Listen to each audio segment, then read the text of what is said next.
عندهم التو بيدرومز بتبدا من 7 مليون، فدي فرصه حلوه جدا جدا لاي حد عايز يمتلك عقار في سيدي عبد الرحمن.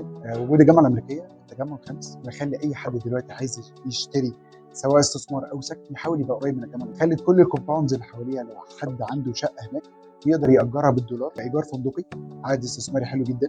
لو حب يعمل لها ريسيل يعرف يكسب من وراها كويس جدا. نفس الكلام ده موجود دلوقتي في الساحل الشمالي في سيدي عبد الرحمن.